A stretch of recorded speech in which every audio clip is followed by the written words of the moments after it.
नेक बहू का सबक आमोज़ वाक़या जिसने अपनी बेटी को ऐसे आला अखलाक से मुज़य्यन किया। मैं एक जानने वाले के घर गया तो वहाँ एक बड़ा सबक आमोज़ क़िस्सा रूनुमा हुआ जो आपके गोश गुजार करना चाहता हूँ।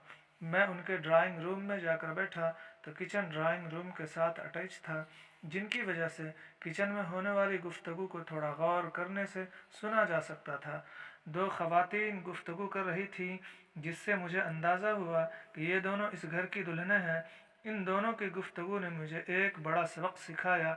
एक खातून दूसरे से कह रही थी कि तुम पर कितना जुल्म होता है, सारा दिन तुमसे घर के काम करवाते रहते हैं, हर कोई तुम्हें नौकर की तरह समझता है, शायद इसलिए कि तुम मिडिल क्लास फैमिली से ताल्लुक़ रखती हो, और मुझे देखो, घर में सारा दिन रानियों की तरह राज करती हूँ। कोई मुझे कुछ नहीं कहता, जिसको काम होता है वो तुम्हें कहता है। तुम्हें इन लोगों ने घर की नौकरानी बना कर रखा है, तुम अपने शौहर को क्यों नहीं बताती ये सब? दूसरी खातून ने इंतहाई खूबसूरत जवाब दिया।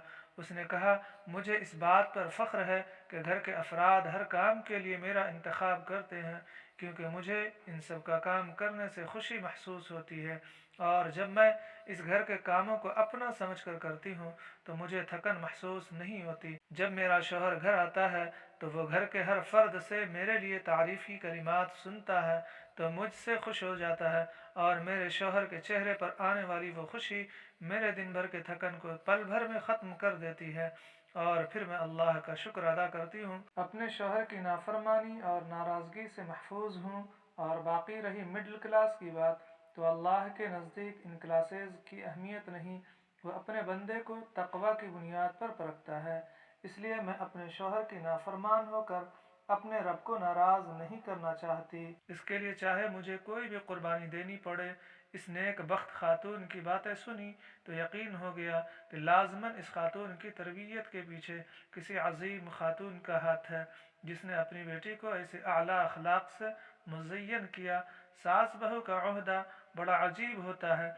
अगर दोनों अपने अपने मकामात पर फायज रहें तो न घर जन्नत बनेगा, न उसमें खुशहाली आएगी। इसलिए अपने अपने मकामात से ऊंचा जाए और माँ वाली ममता, शफ़क़त और बेटी वाली गमखार सिफत लाए, फिर जन्नत बनेगा घर। हर दाखिल होने वाले को सबक मिलेगा। मैं भी ऐसी बहू और सास बनूंगी जिसमें माँ सिफत ममता और बेटी वाली फ़िक्रमंदी और कर गुजरने वाला जुनून हो। आप सभी से गुजारिश है कि इस तरह के सबक आमोज़ वाक़यात सुनने के लिए हमारे चैनल को लाइक, शेयर, सब्सक्राइब कर दें, ताकि आप तक बआसानी हमारी वीडियोस पहुंच सकें।